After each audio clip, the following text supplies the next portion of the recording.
It is Sunday, December 1st, 2024. My name is Brandon LeClair, and I am your host for this special edition of Wrestling Night in America. We are live on YouTube, the PWTorch YouTube Facebook page, and I am here to talk about the 38th edition of WWE Survivor Series. The show streamed live on Peacock in the US last night and internationally on WWE Network for as long as it is going to still exist. The show was live from the Rogers Arena in Vancouver, British Columbia, Canada. And like I said, it was the 38th edition of the WWE Survivor Series. As I said, I am Brandon LeClair, your host for tonight's special edition of Wrestling Night in America. I will be flying solo, at least for the time being. So please, if you have questions, comments, things that you want to talk about with regard to last night's Survivor Series, go ahead and put it there in the chat. If you are a VIP member, of course, you already have the link available to you to join the show, either as a video contributor or if you just want to be on audio, that is cool as well. We are going to go through the card chronologically, and if we happen to have anyone hop in, then they can certainly provide some context for where we go with the conversation throughout the show. So we'll start with the night's opening match, which was the women's WarGames match. Was a very long introduction to get to the opening match. In fact, I started the show a little late with my coverage for PWTorch on PWTorch.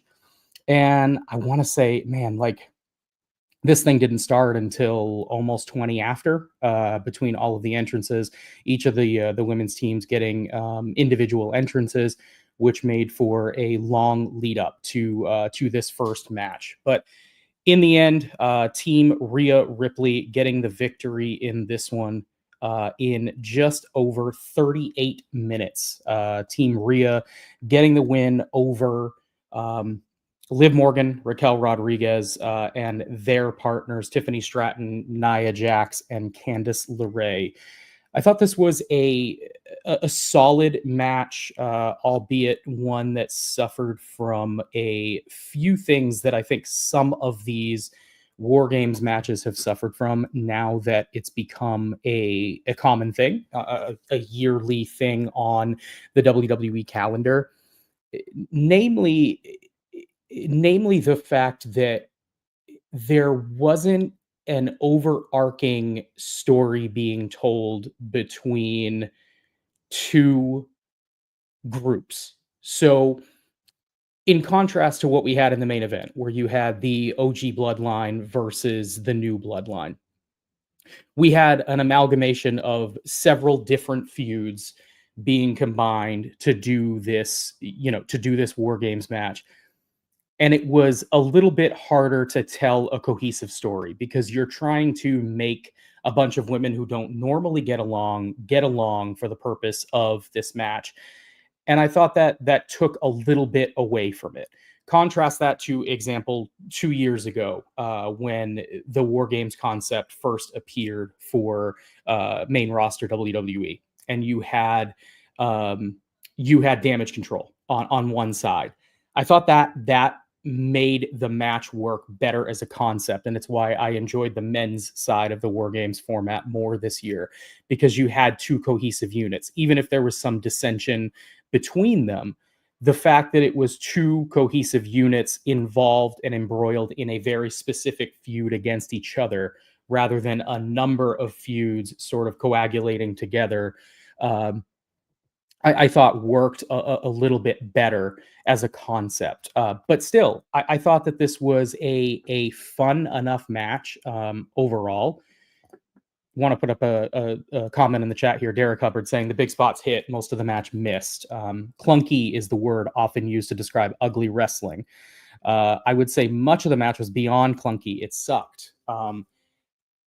I understand that perspective for sure. I was a little bit higher on the match than you, Derek, but I didn't love it. I thought that there were a decent number of spots that worked. I think that, Io Sky, for example, coming off the top of the cage, was a spot that worked really well, for the crowd, but it's one that they've repeated now multiple times. I mean, they've done this spot before. The crowd kind of knew it was coming. I mean, they jazzed up the trash can a bit to, kind of signal that it was EO's signature spot.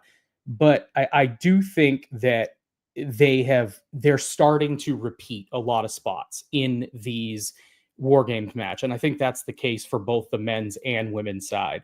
Um, I think that, as the concept progresses and we continue to see probably 2 iterations of this match every single year, you're going to, in all likelihood, need to see some change up, additional some additional effort on the part of the producers booking these matches and the talent coming up with creative spots that allow them to get the most that they can out of the format and change up the types of spots we're seeing, because already they're sort of playing from behind versus, say, AEW's iteration of the same match, where Blood and Guts is very violent, very gory. There's a whole bunch of stuff going on that they're simply not going to do in WWE. It's not the presentation that they are after.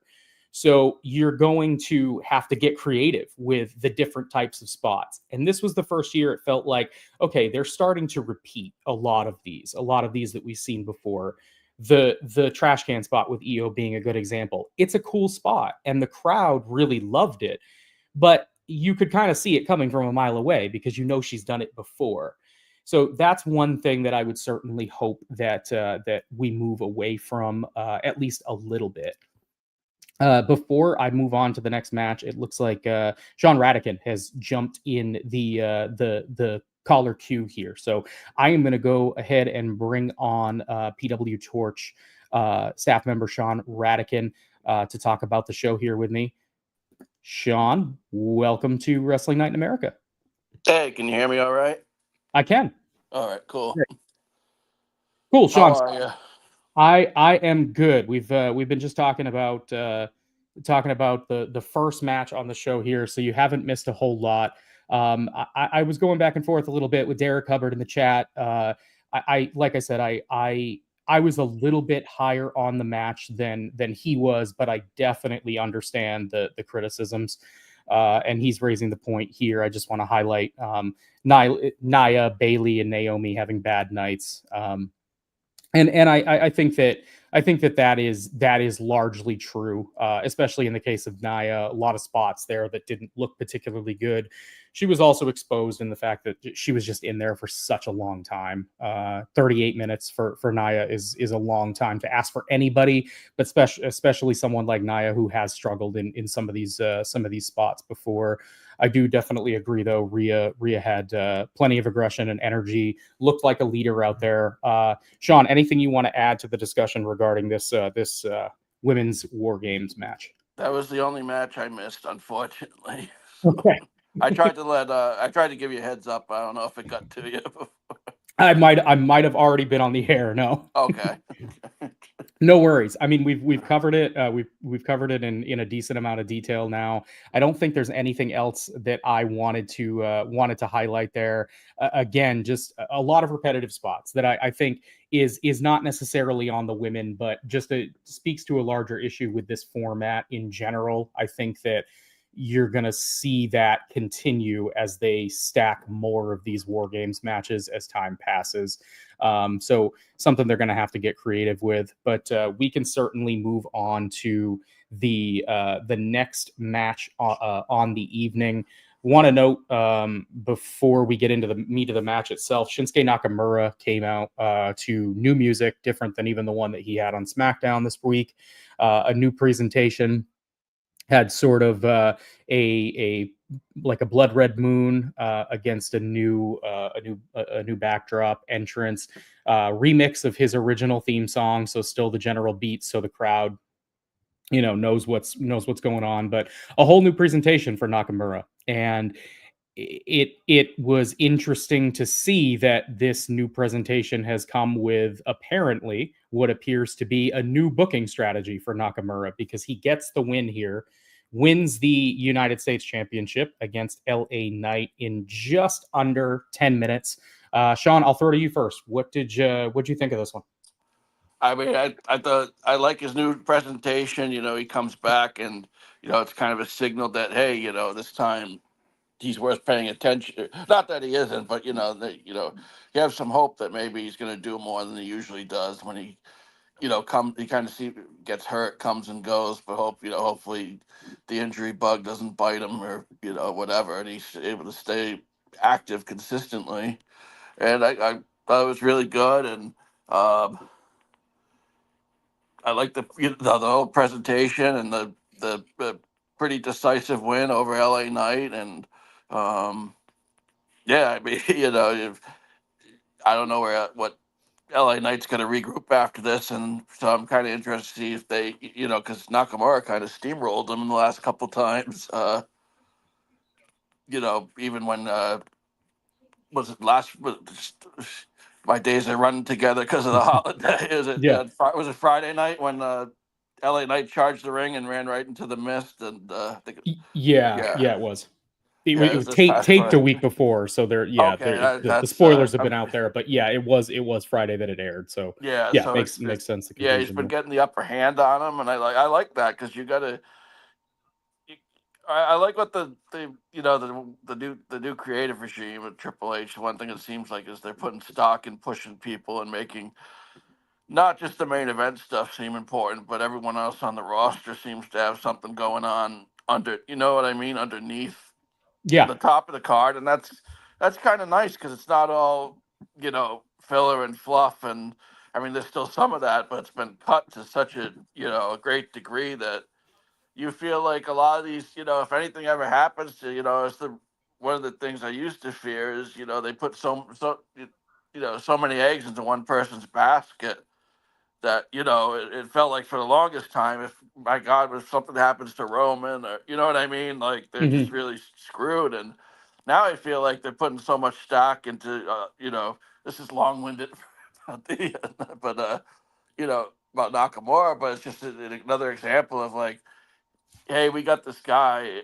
and let's make him interesting. Let's make him a threat. Let's make him cooler than he was, darker than he's not just going to be an NXT meme, or the the crowd, that's still there. A little, they gave you a little bit of it with the beat still there, but it's just a much darker, sinister, and more interesting. And I sent the picture to Rich earlier. I said, I'll tell my kids this was Undertaker. It's just a shot of him like up against the moon making his entrance. It very much looked like Undertaker with his hat on. But it's like it's cool that I just really like that they're trying something new, and instead of just staying pat, and Nakamura seemed perfectly happy to just coast with whatever they gave him and make his money. And, he's someone who's so talented, and,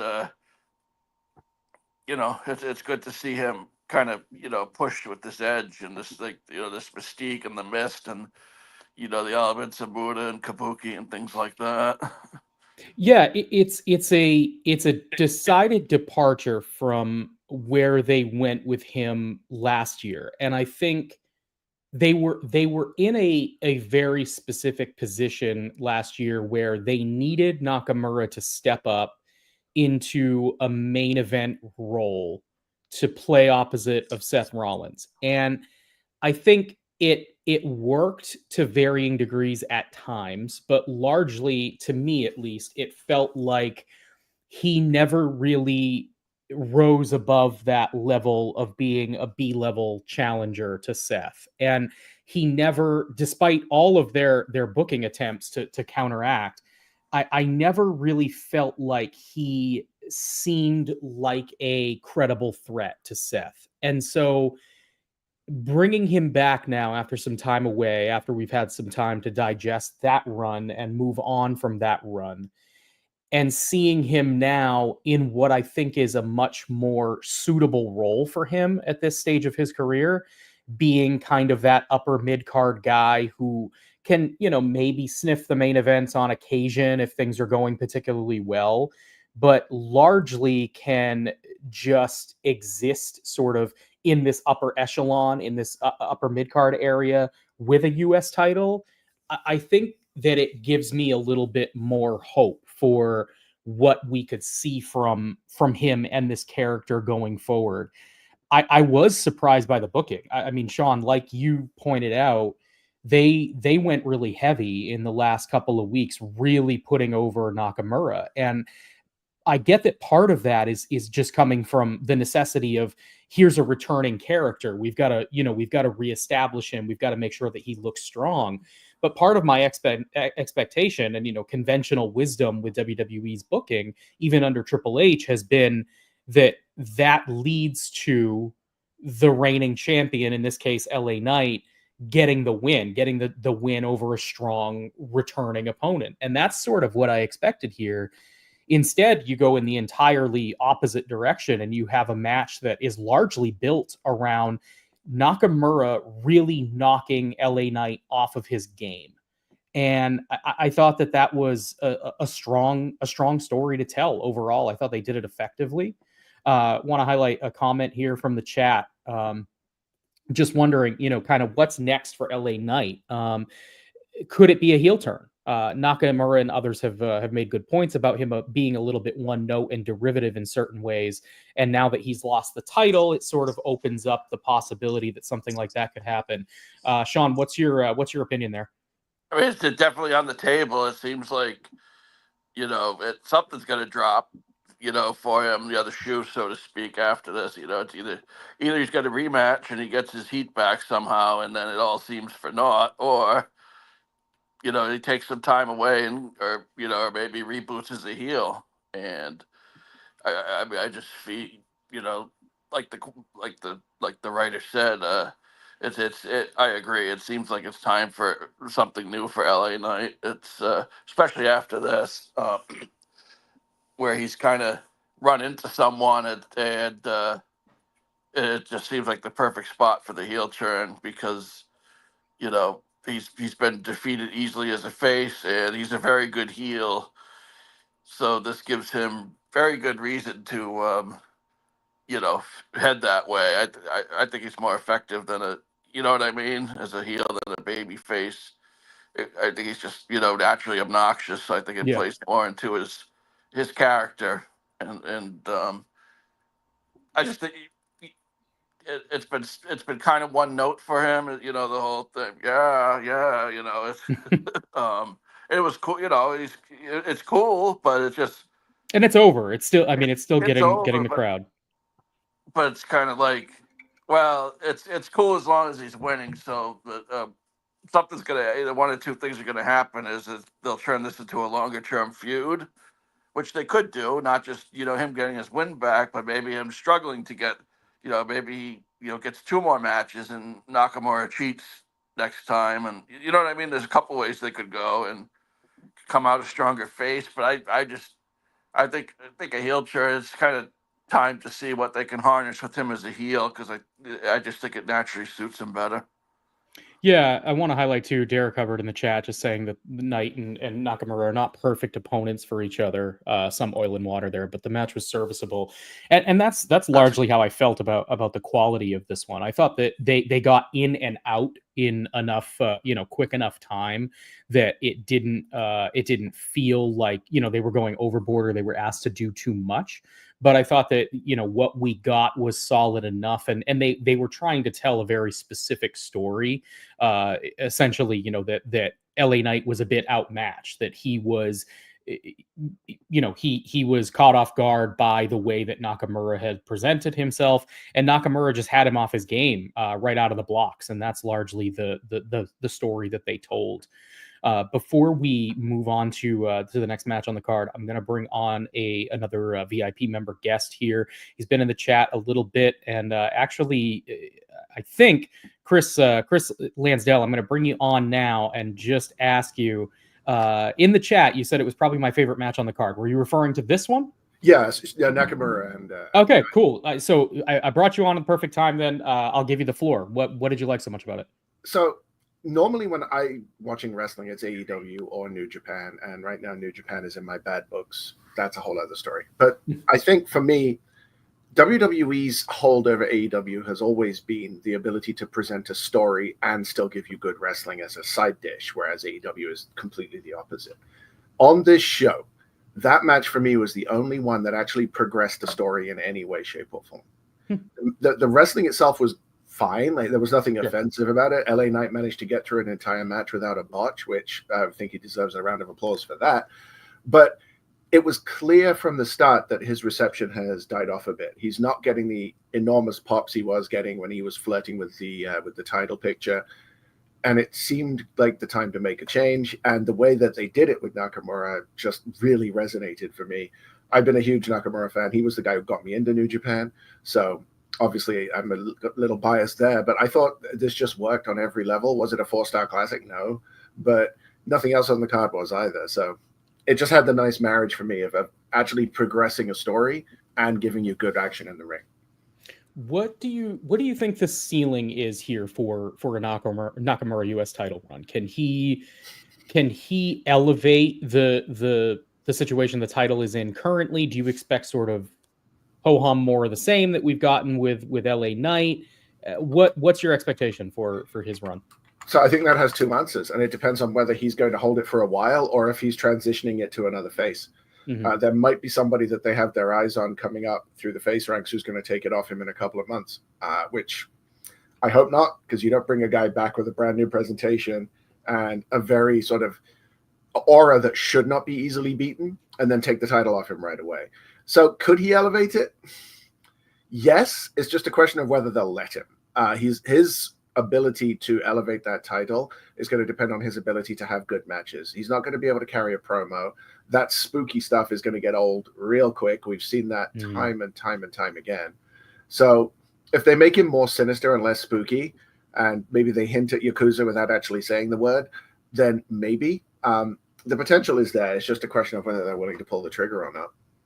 Yeah, the promo aspect is certainly going to be limiting, because you're right. He's never been a strong English promo, and they can do the Japanese promos, but the way that they have produced them for him have not been my favorite. I think they've done a better job with some other foreign characters, like namely when Damage Control was doing a lot of promos in Japanese. I thought that they presented them a little bit more seriously than Nakamura's. And not to say that Nakamura's presentation wasn't serious, but it was almost, like you said, leaning a little bit too far into the spooky category.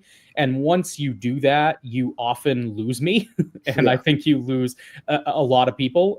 So I hope that they do get away from that for sure.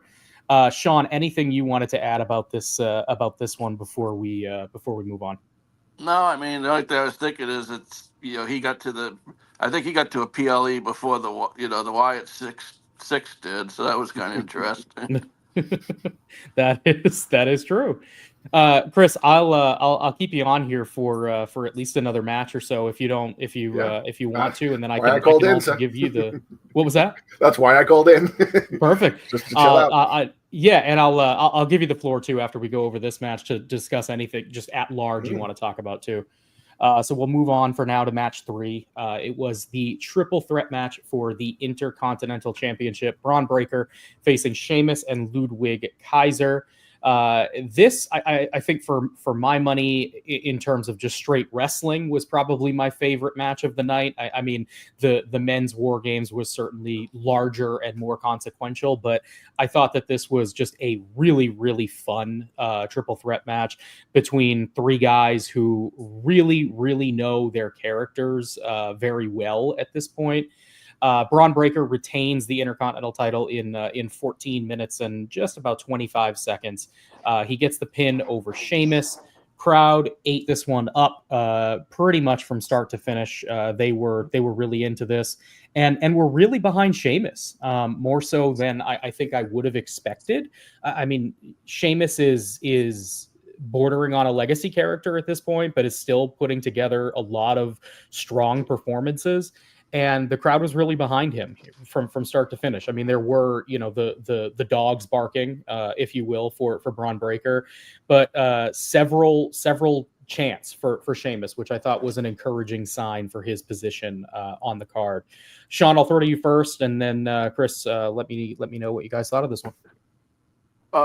Probably my second favorite match of the night. Tied with the main event, maybe. I don't know. Maybe I like this a little more. I thought for a triple threat, I thought the pacing was really great. Usually you're kind of anticipating the third guy coming back, and I thought this time, like anytime two of these guys were engaged with each other, the third immediately came into the picture when you were kind of not expecting it.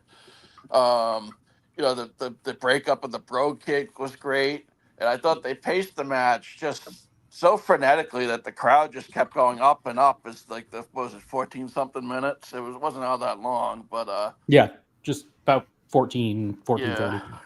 But 14, 15. But I just thought I thought Kaiser had a good showing in a big match. Like you said, Sheamus. I don't know. They throw around Hall of Famer, but I'm like, Coco Beware's in the Hall of Fame. So, are we talking Observer Hall of Fame, or are we talking WWE? Yeah, I mean, for WWE's criteria, I mean, just on longevity alone, it feels like Sheamus is a shoe in there. Must be breathing and did 20 years or something. Yeah. But anyway, yeah, the broke kick, and then I think it was Kaiser dragging, breaking up the pin. That was great.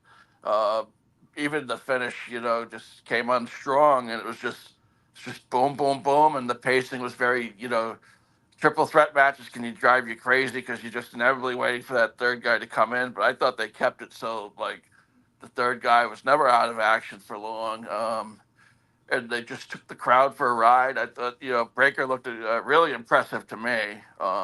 Just really the way he carried himself.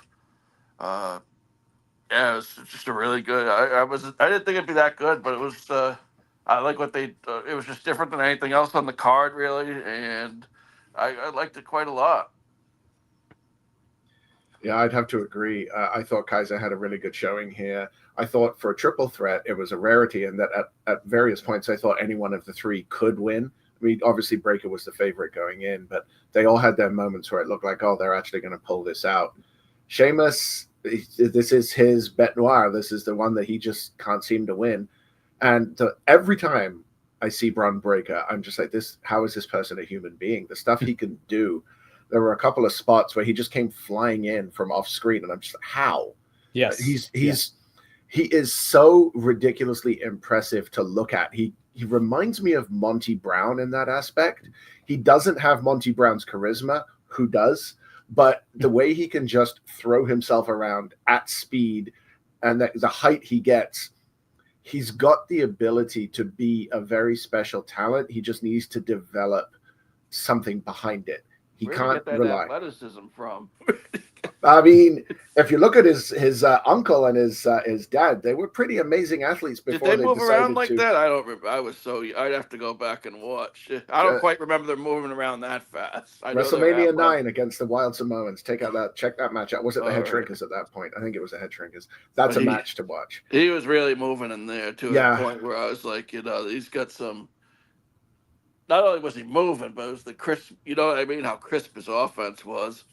He needs a baseline. Like, I don't want him to fall into the LA Knight trap or something like that, where he doesn't really have anything else but that explosive offense. He needs to be able to show he can take punishment, that he can wrestle a slower style when necessary, because you can't have all of his matches being just car crash. That's not going to get you to the main event picture. And with the talent he has, that's what his ceiling should be. This guy should be a main eventer. He just needs that foundation. He's got the physical gifts. They just need to put something on top of it to give it some substance. Yeah, Chris, I'm really glad that you brought up the point about, first of all, the agility, the athleticism of him flying in on multiple occasions. I want to highlight too, Cole and Graves did a really good job in this match in the way that they sold his offense and him flying in. I mean, you actually got at one point Cole having to self-edit himself because he was like, holy because he was just like blown away by Breakker just flying in. I thought they did a really good job in that respect, setting that up. I also wanted to point out something they said just before the match started. I don't remember if it was Cole or Graves or a little bit of both of them, but they brought up JBL's sort of infamous comment about if you built a pro wrestler in a lab, it would be Randy Orton. And they made the same comparison for Bron Breakker, which, that stuff just doesn't come out without approval. I mean, that was clearly something that was meant to send a message from backstage saying, hey, this is a guy that we fully believe in, and we think that the sky is the limit on him. And I think that there is, a lot of possibility that he gets there. Like it's very possible, but there are some things, like you point out, Chris, that he has to do. And I think that we're seeing him improve largely in real time through a lot of these matches and a lot of the experience that he's gaining. Derek in the chat just saying that the flying shoulder attack on the outside of the ring was reminiscent of an Olympic long jumper. I think that is the move in particular that got Cole to scream. Like, he was just blown away. That's exactly the move I was thinking of as well. Yeah. So just a lot of really, really cool stuff. Derek Mitchell in the chat as well, saying Rick Steiner was a spark plug in Mid-South and JCP not quite. What Bron's level is now. Just a lot of good things to say about this one. A lot of good things to say about Bron. I think having him retain the title here was probably the right move overall. As much as I do think at some point there should be an effort to get that last title on Sheamus. I mean, the man has held every championship there is at this point, except the Intercontinental title. I think it would make sense, but I don't want them to subvert the logical booking to do it. I mean, it's gotta come at a time where it makes sense. I don't think that shoehorning the title on him last night, for example, just to give him the accolade, would have been the right move. Sean, Chris, anything that you guys want to add before we keep on running down the card? No, Chris and I are cheating on New Japan tonight, which is kind of weird. It just dawned on me. Yeah, maybe if they hadn't put on an awful World Tag League, I might not be. The only thing I would add is that the visual pinfall that Sheamus had on Breakker before Kaiser pulled the referee out is likely to lead to a singles rematch down the line. Definitely, yeah. And it's possible he wins that one if they are ready to push Breakker up the card. Yeah, I could see that as well. I think they're maybe setting something up for Kaiser and I was going to call him Walter and get yelled at with Gunther. I think they're maybe setting up some kind of Walter Kaiser matchup for down the line as well. And, they showed Walter after, I don't know if you guys saw the post show, but they interviewed Gunther about it. And he was asked about Kaiser's effort. He said, he's going to step up as a man by himself. And, he's kind of like, attaboy, he lost, but he kind of made me a little bit proud. So I'm kind of interested to see, that maybe happens, I don't know, sooner than later with this performance, maybe. Yeah, I think that's definitely a possibility as well. You have, it's a tried and true formula for WWE to tell a story like that where Kaiser, the underdog is consistently bullied by his superior in Gunther and eventually rises up to face him. I think that is a story that they could be, planning on telling. The big question is Kaiser, will Kaiser be able to get over in a significant way as a babyface? I think that there's a chance because of his in-ring work. I think that he has been strong enough in the ring that we could see that happen at some point here in the not too distant future. We will jump on to the next match, but before we do, I'm going to share a bit of trivia here that Derek Mitchell provided a little while ago in the chat.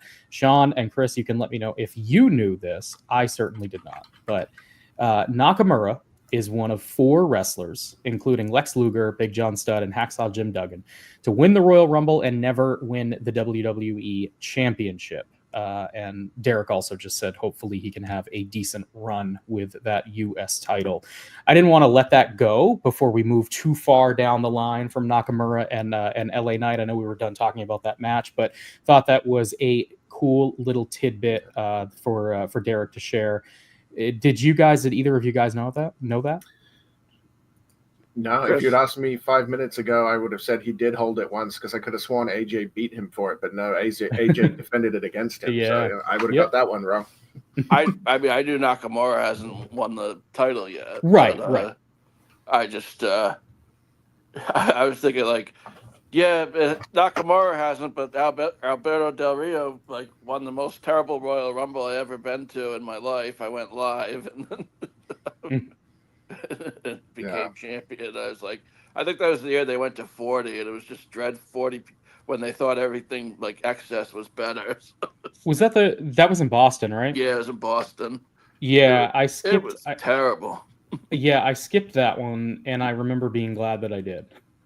Yeah, you didn't miss much. It was pretty bad. I don't remember much about it except I just not being happy leaving the building. I think there were a lot of shows where most people left the buildings unhappy during that time period. Probably. Luckily, we are out of those doldrums. I mean, it feels very good to be able to discuss these shows and largely be positive, even if there are nitpicks, and certain things that we don't like. I mean, I haven't come on one of these shows this year or covered one of these shows this year where I just felt defeated afterward. Like, oh, that was a terrible pay-per-view. I mean, some I might grade a little below average. Some, most are to me like average to above average. Some are a little bit below, but I haven't given like a stinker grade to any pay-per-view this year, be it WWE or AEW. And man, there were some years where you certainly could not say that. I mean, there were stinkers every month, sometimes more than one a month. So very happy that we are not in that era. If nothing, I'm a glutton for punishment because I have stuck with them. I've never stopped watching since I started again back in. I took a little break, but back in late 97, 98, I started again, and haven't stopped. And I didn't enjoy covering it. That's but yeah. But I can I'll always watch it because it's it's like watching the circus kind of.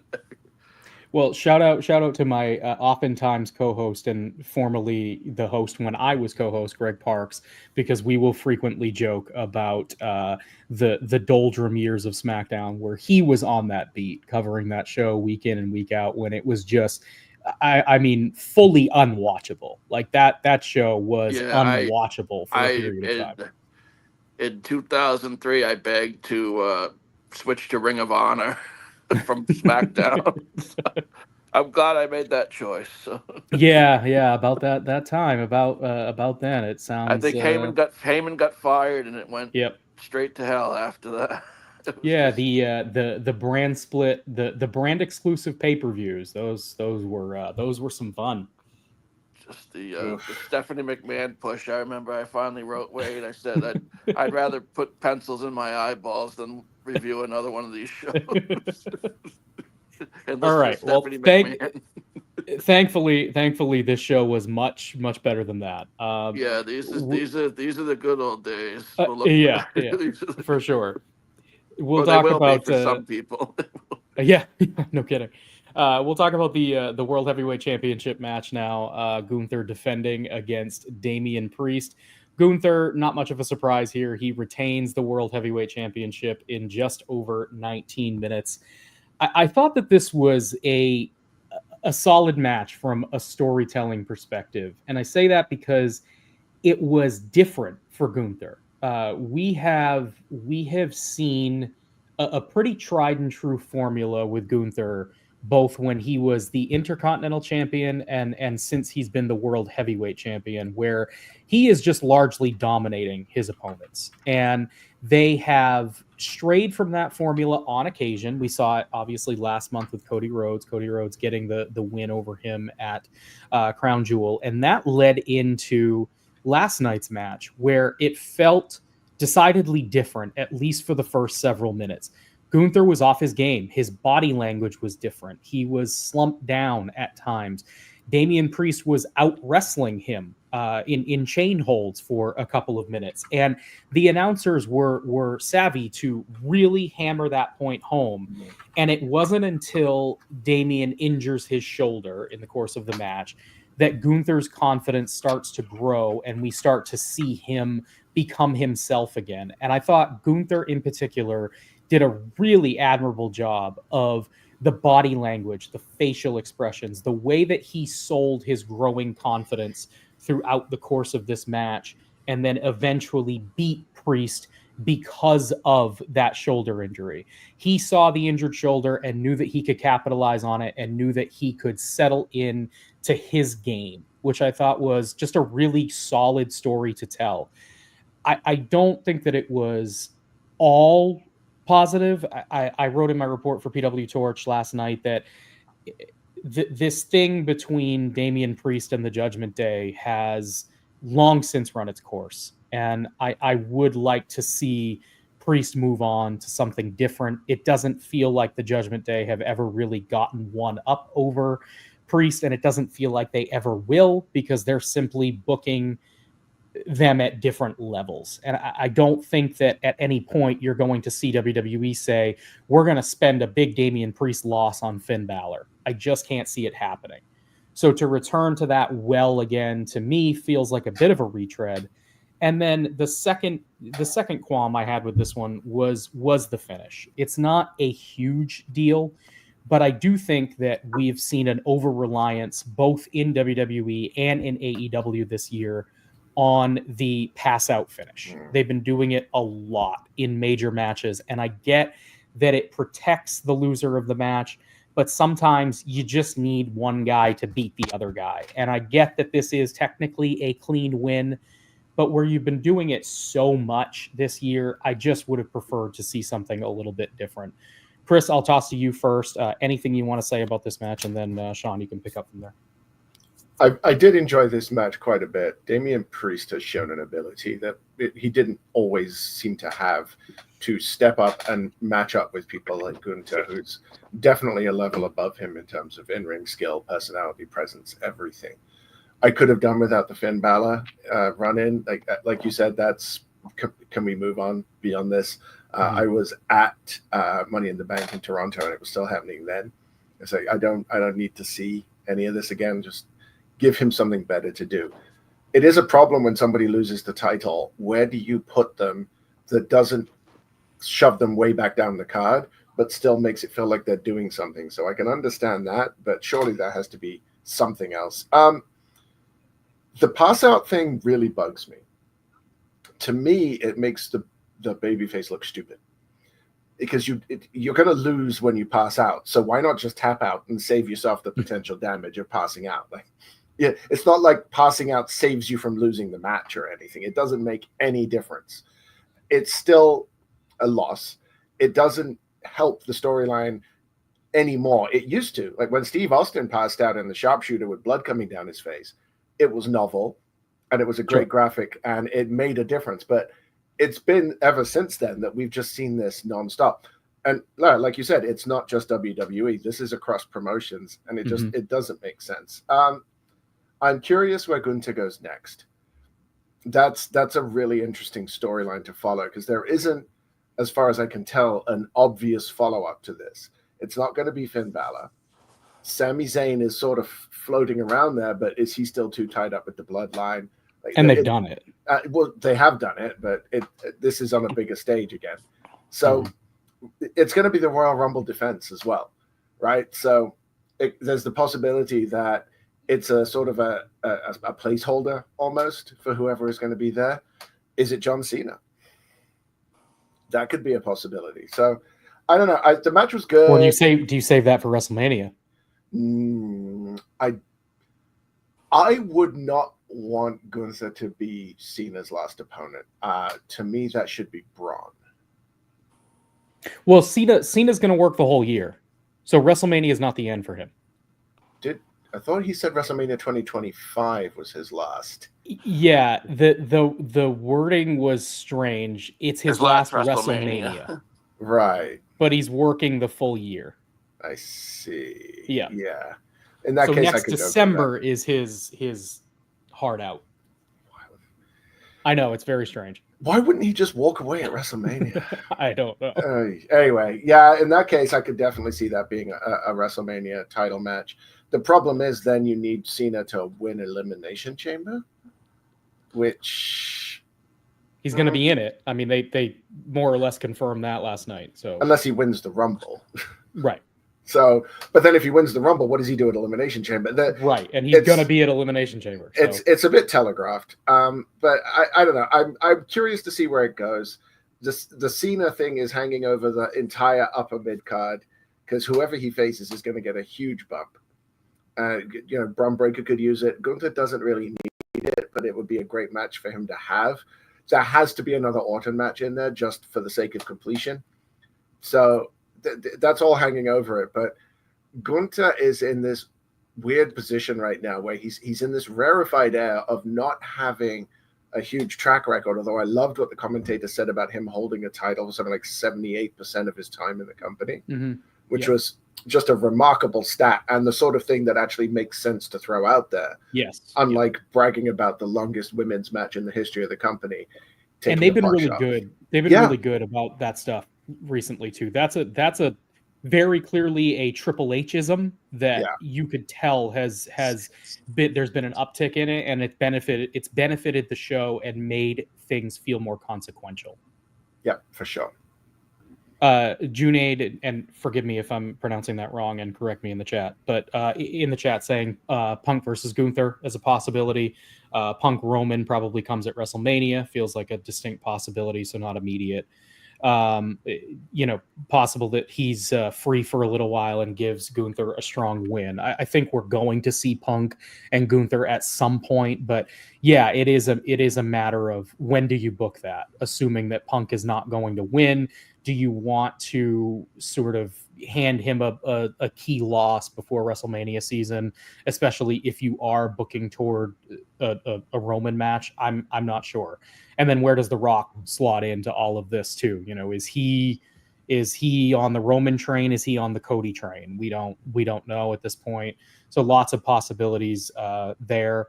Before we jump to anything else, Sean, I wanted to give you a chance here to talk about this match a little bit. Yeah, I think you hit most of the points that I would hit, but the only thing I was thinking was, I thought they've done a really good job with Priest since he dropped the title and making him seem more important. I felt like he had put some fear into Gunther leading into the match. He even said as much on Raw last week, and so it was strange to me that, not strange, but I just didn't, they're building up all this momentum for him, and he's in the match, he's doing well, and yes, Gunther gets that upper hand on the injury of the shoulder. And then, Finn Balor runs out again, and it's like, I think, were you on the round table with me? Was it last month? I just feel like this whole Judgment Day thing with Priest has been overdone for a while now. Yeah, I know we did a roundtable together at some point recently, and it does feel like we were talking about the same thing. And it's like, why does he have to run out during this? I mean, you've set him up really well. I mean, not that I expected him to win, but for him to pass out, and I don't know, like so there's something going. Something's not syncing up for me with the. One with him going back to Balor. I mean, how much revenge does he need on the Judgment Day? I mean, he's gotten plenty on them. Right, and the Judgment Day has shown no ability to actually beat him when it counts. Right, and my other thing is, it's just, are they going? I mean, Gunther just seems a little more vulnerable, even though the way he talked on that, not that means much in the scheme of things, but even the way he presented himself in the post show when he was interviewed, you know what I mean? He didn't have that strong presence. He did say, oh, Kaiser's going to pay his dues and da-da-da, but it wasn't, you know what I mean? It wasn't that strong, you know what I mean? Short to the point, authoritarian presence. So it seems like his character's going through some sort of transformation. So I'm not quite sure where they're going, if he's vulnerable, if they're going to turn him face, or something like that. If Kaiser goes heel on him, maybe. But something didn't sync up. The match was, it was pretty good, but the interference could, I guess, taken place after, and like Chris covered it. The passing out I didn't like. If it leads to somewhere, yeah, but I don't see. I mean, the way that everything played out, it seems these guys have to go their separate ways. Yeah, it's a good point to raise regarding the future possibly with Gunther and Ludwid Kaiser. We talked about it a little bit earlier, and I want to highlight a comment from that time. Junaid, again, just wondering, does Kaiser turn first or does Gunther turn? Sean, like you said, Gunther's shown vulnerability recently and is so good that if he turns in the next year, that wouldn't be very surprising. It seems to make sense I agree, and yeah, Sean, you kind of brought that point up as well. Chris, as far as you're concerned, who would you think at this point is more likely to be the one to turn first, if either of them?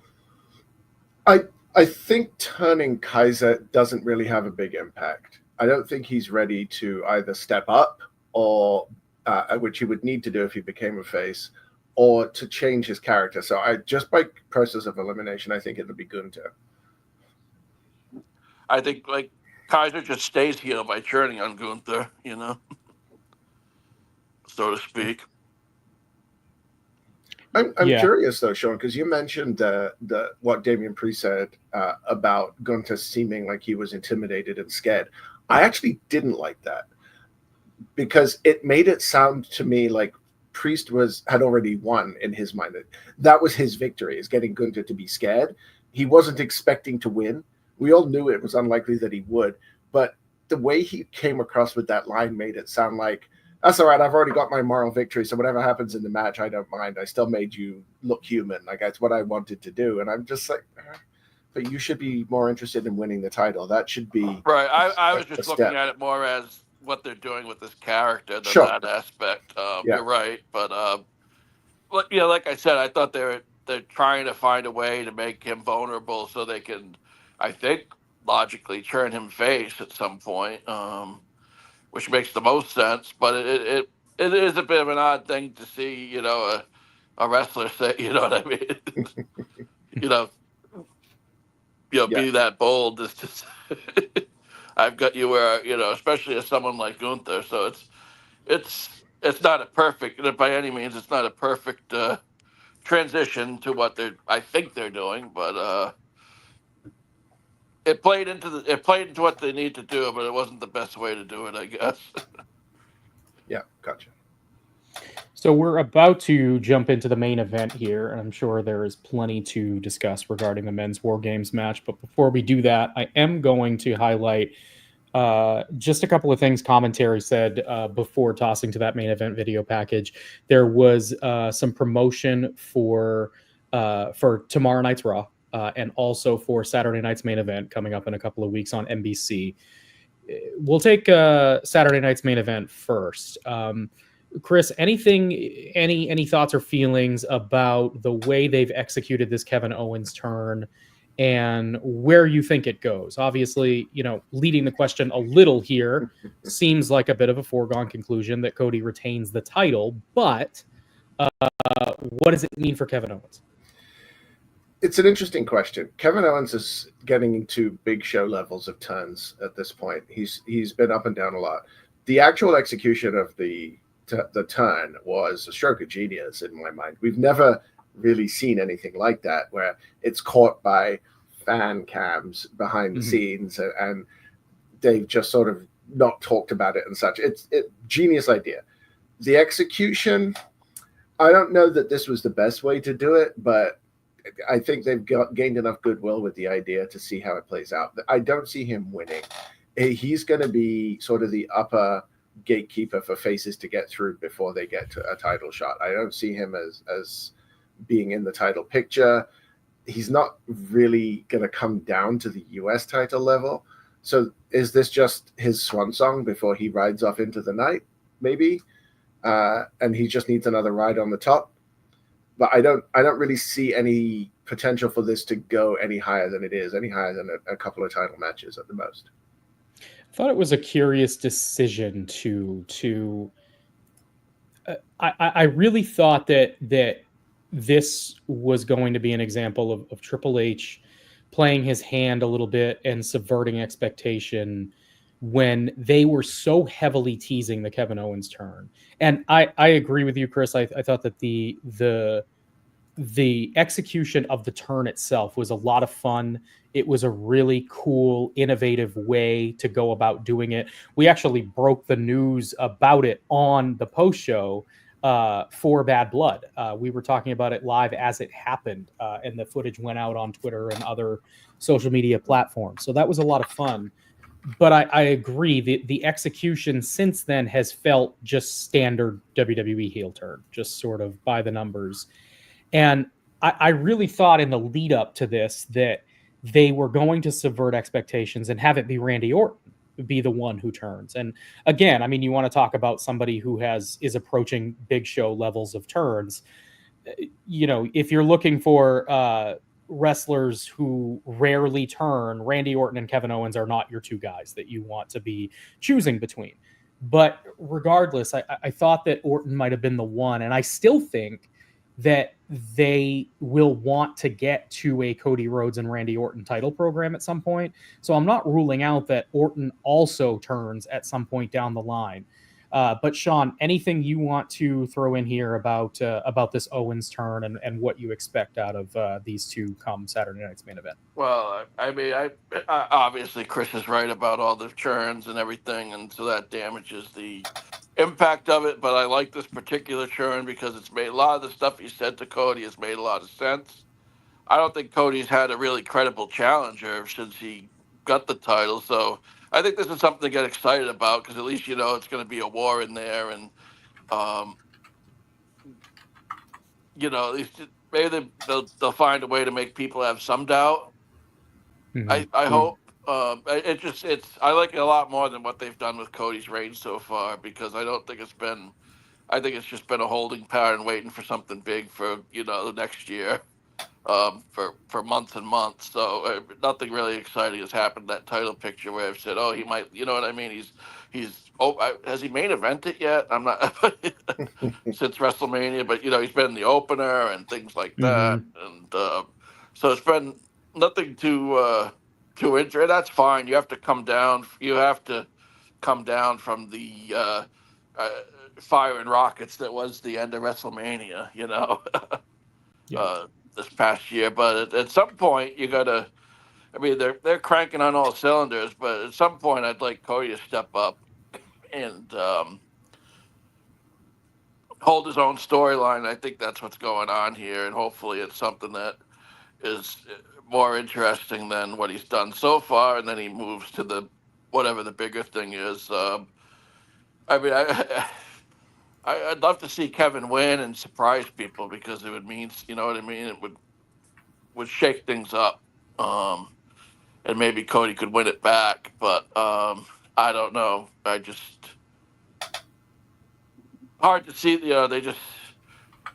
They haven't been very good with Owens' character, and I have a hard time seeing him beating Cody again. But he's very good on the mic, and he's very convincing, and he makes you forget a lot of the past, And yeah.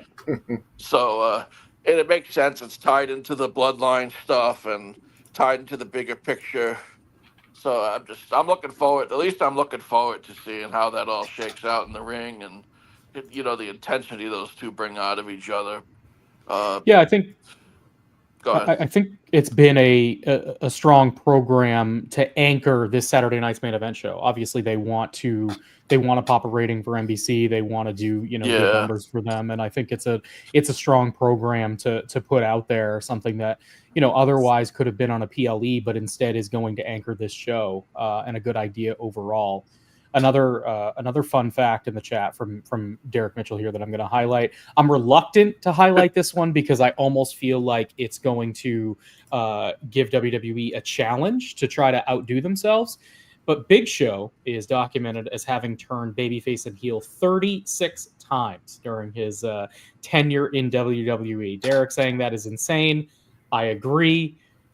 Please don't get any ideas. We don't need to see that with Kevin Owens or Randy Orton or whomever else you can think of on the current day roster who turns way too much. But in any case, a fun little factoid there. One more thing I wanted to discuss before we get on to the main event, and that is the I did want to point out real quick. Oh, yeah. There was one aspect, and I don't know where they're going with it now, but Orton was, when he was teaming with Cody before all this happened, he was eyeing his title when they were, but backstage at times. Yeah. I don't know if you guys picked up on that, but so I mean, there's something there down the line. I just wanted to point that out too. But it feels odd to have both of them turn up. You know what I mean? Like both of them turn. Yeah. I guess maybe not. I don't know, but it feels like a lot. Like, it's my turn to turn on Cody. Orton comes back. Oh, it's hold my beer. It's my turn. Mm-hmm. Then, it does feel like something that they need to. If it's going to happen, if Orton is going to turn at some point, they've got to give it some breathing room. I felt like the Orton thing made more sense because they were hitting that. You know what I mean? They're hitting that and everything. Yeah. So I don't know if they just changed. You know what I mean? Something must have changed because it's an odd course to do that and then go the other way. But maybe they're planting seeds for the. I guess they could show them looking at that title year from now or 2 years. I don't know, but I just thought I'd throw that out there. That it was kind of odd that they had seemed to be teasing things for Orton like they're teasing things for Kofi Kingston being the one to turn and not. Woods, because Kingston's wearing the heel cat, the Dragon Ball Z bad guy, stuff on his, you know what I mean? So if you're gonna throw those hints out, you know what I mean? If you're gonna throw hints out there, at least take me on the date I'm expecting. You know what I mean? Yeah. So one last thing before we jump to the main event. Further going down this rabbit hole of the promotion for the upcoming shows here between the final two matches on the card. WWE is hosting concurrent tournaments right now. One on SmackDown, one on Raw. They heavily advertise the upcoming tournament on Raw. They are, of course, for the Women's United States Championship and the Women's Intercontinental Championship. A lot of people online have clamored for the addition of a mid-card women's singles championship for a long time now. We are finally getting one, but not just one. We are getting two. I have some pretty mixed feelings on this overall. On one hand, I do think it is good to continue highlighting the women's division, continue giving them opportunities to have multiple matches on cards. On the other hand, I do want to acknowledge that 9 out of 12 or 8 out of 12 premium live events out of the given year are only having 5 matches on them, so it's unlikely that we're going to see these titles defended on PLEs consistently. And also the fact that I harp on AEW for this frequently. It's one of my biggest criticisms of their product. Too many damn titles. I don't want WWE to go down that road. Chris, Sean, anything you want to talk about with the addition of these 2 titles and maybe who you want or expect to see competing for them in the finals? I don't know. I just want to say this, and I'll let Chris go because I I thought they were playing an April Fool's joke on me because the idea of adding 2 more titles is ridiculous to me. But at the same time, you want to say, oh, the men, you know what I mean? If the men have it, then you add into that argument, you know. But my whole thing is like, more titles does not help the women's division.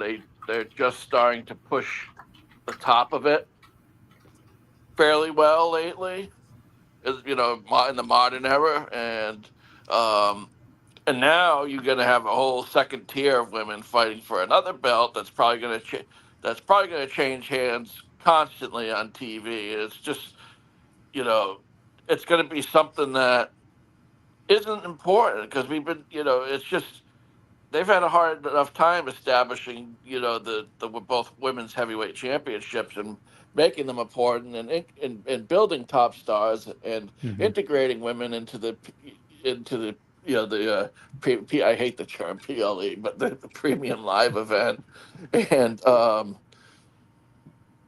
it feels like they finally got to a spot where, you know, hey, they're pushing this group of women and these women are going to be competing for the title, but no, you know what I mean? It's like they're gonna have to find a way to push a whole no group. You know what I mean? The other half, the bottom half of the roster of the women's roster is now going to compete for a title, and that's just something that taxes creative in a way that you know what I mean? It's just it's a tax, and it's something that is probably going to get left on the back burner compared to all the other stuff because you got to push the big, you know, the bloodline story, the Cody's, you know, whatever Cody's involved with, the Rock's involved. What are the top women involved in? You know, what's Rhea Ripley doing, and so forth and so on, and you know, trying to establish Bianca Belair further, and you know, seeing how far we can take Jade Cargill when she gets back, and things like that, and they're trying to bring along some women right now, and they've spent a lot of time on it. So why on the other end create this whole other title that you just know is going to water things down further? You know what I mean? And I just don't have and I feel the same way about they've done a decent job with the men's secondary titles, but I don't have the faith that they'll anytime soon be able to do that with the women's title. If they do, I'll be pleasantly surprised if they can pull off what they've done with Gunther and Bron Breakker and Sami Zayn before that, and making the stories. I'll be pleasantly surprised, but I just think it's a huge tax to ask to introduce 2 more belts one on each show. I my preference would have been 1 belt that travels both shows. Yeah. And it seemed like that was the move at first when they initially. Yeah, but then they're like, there's 2. Yeah, when they first introduced the women's US championship, it sounded like that was the play, and I always thought it was a little strange that they opted to start the Intercontinental tournament several weeks later, almost as if it was a secondary decision, that they rethought it and decided that it was better to instead have 2 titles rather than 1 traveling champion. And I get the sense, you know, they've tried to get away from having the traveling champion, but they do still have it with the women's tag titles. So it would have, you know, at least worked in that respect. Janaid in the chat saying that I think 2 women's titles is great as they don't add any more new titles without removing some first. And unfortunately, we're not seeing that. The women are so talented and deserve as many as the men, and it gives opportunities. And at face value, I agree. You want to treat the men's and women's divisions as co-equals. And that's something that we have seen WWE do a good job of at the world title level. We have gotten to a point where the women can feasibly main event major events, and they've done a really good job getting to that point. And it's something that AEW, for example, has really struggled to do. They've been trying to raise, you know, the bar and raise the status of their women's titles to a level where they could hope to eventually do that. WWE has done that very well, but now you're going to introduce these new championships. You're potentially watering down the competition. Yes, you are, in a way, giving some women more opportunities to hold gold.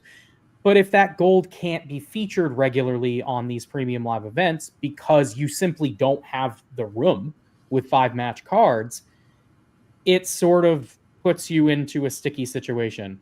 Chris, anything you want to add about these two new titles? You're completely right that the Intercontinental was probably a scrambled last-minute addition. I think they realized that it looked bad for SmackDown to be doing something that Raw wasn't. But you only have to look at who was in the first round of the U.S. title tournament to know that they were struggling to fill this out. BFAB, Elektra Lopez.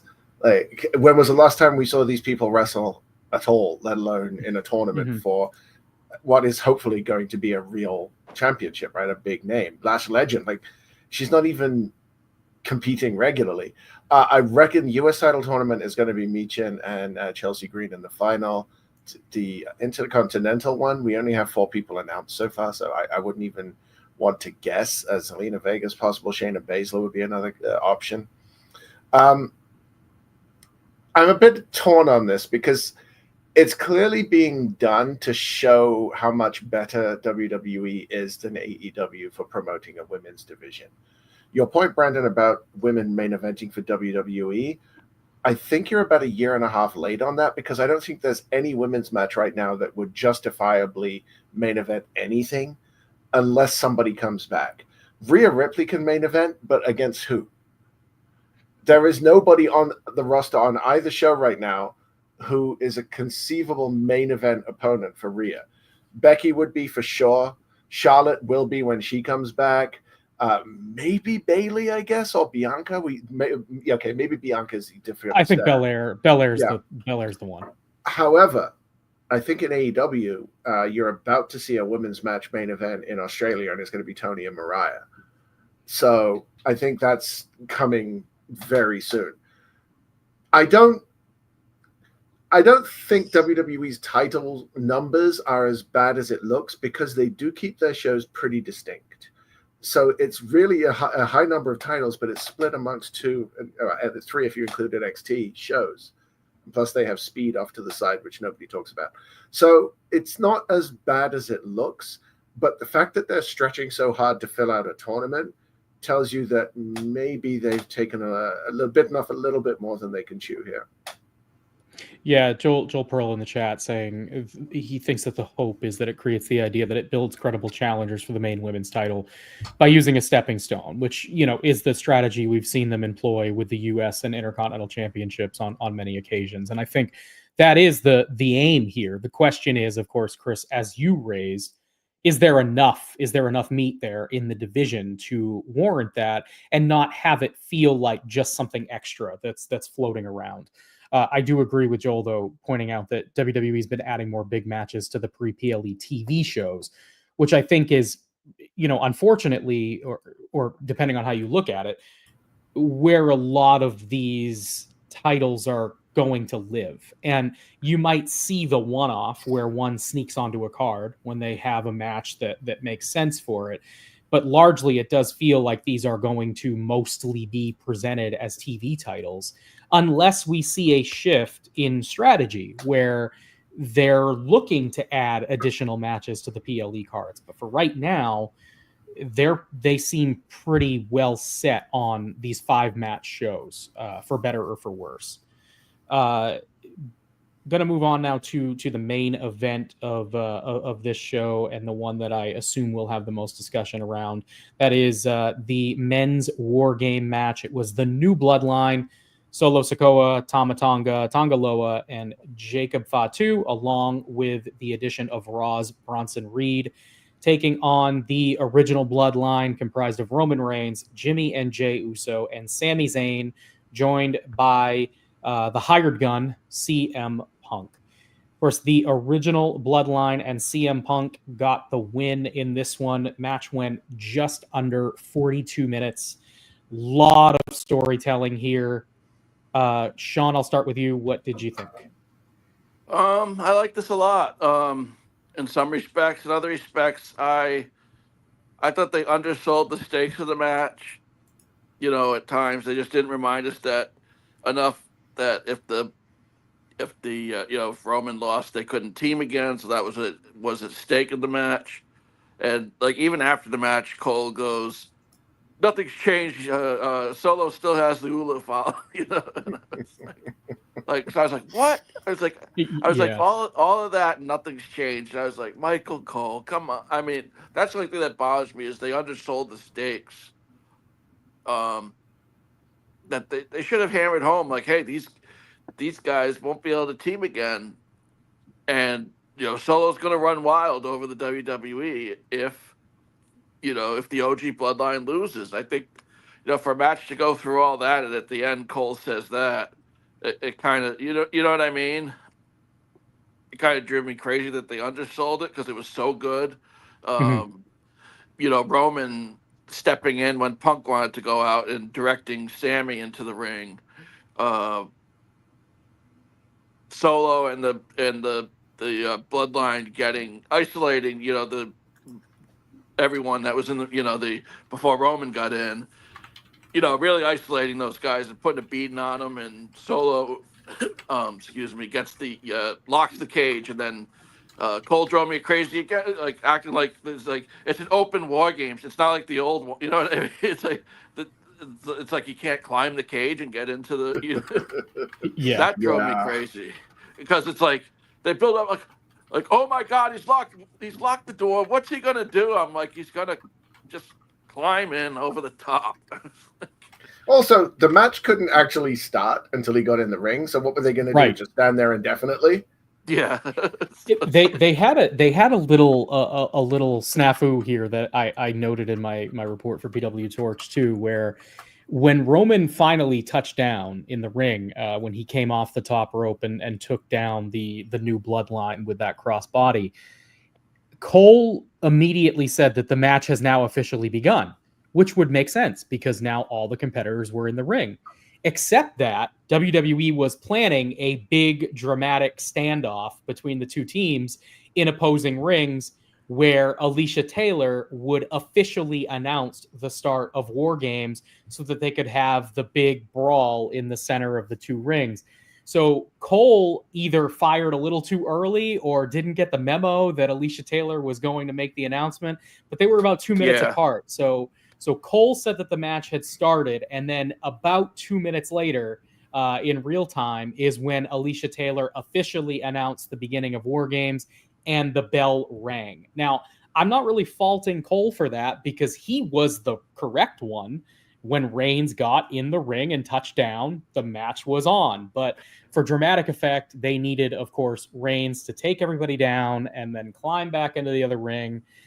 Stand all his guys up, have that moment with Punk, and then they could finally officially begin WarGames. Yeah, it didn't make much of a difference, but just a little. It's one of those things. It's something that it's not a big deal by any stretch of the imagination, but usually WWE is so good with these little things that you notice when something goes awry. My only other big complaint about the match, I want to highlight a comment from Derek Hubbard a while ago when we were talking about the women's WarGame match, but I wanted to save it for this one because it really applied to both. They need to find, this is Derek, that said they need to find a more efficient way to collect weapons to replace the Easter egg hunt under the ring. This was a problem in both the men's and women's WarGames match. Maybe a little bit more so in the women's, but still, in both instances, you had multiple men and women coming down to the ring, and they were essentially asked to run down once the clock ran out, and then spend the next 45 to 90 seconds searching for various weapons under the ring to toss in the ring. Everybody would see it coming from a mile away. They'd open the cage door. Everyone was just kind of standing there around waiting for the person to get in the ring to hit their first spots. It felt telegraphed. And this is another thing where it's been a problem in most of these WarGames matches now, where they kind of telegraph these spots and they're doing the same things. It's getting a little repetitive. But again, a relatively small thing, but something I would like to see them clean up going forward. Chris, thoughts on this one? Oh boy, I think I just don't like WarGames as a concept. I am so glad that the new Bloodline came out together, because if I had to sit through another 15 minutes of entrances, I probably would have thrown something at my monitor. It just, the first 40 minutes of the match mean nothing. It's so slow to get going, and it's just meaningless spots. And if we're going to rag on AEW for just doing a whole bunch of spots that really don't mean anything, well, the start of every WarGames match is that. There were some nice things in there, sure, but until the bell rings, none of it really matters. The last 2, possibly 3 men's WarGames matches have had that spot where they all line up like it's the Jets and the Sharks or whatever. And it's like, okay, do we need to do it every year? Like, yeah, we know, it's cool. But it seemed like it was being played for dramatic effect. It would not bother me if Alicia Taylor never spoke into a microphone again. She's awful. I know that she's jumping into that job that was, Samantha Irvin was just amazing at it, but Alicia is trying so hard to be what Samantha was, and she can't.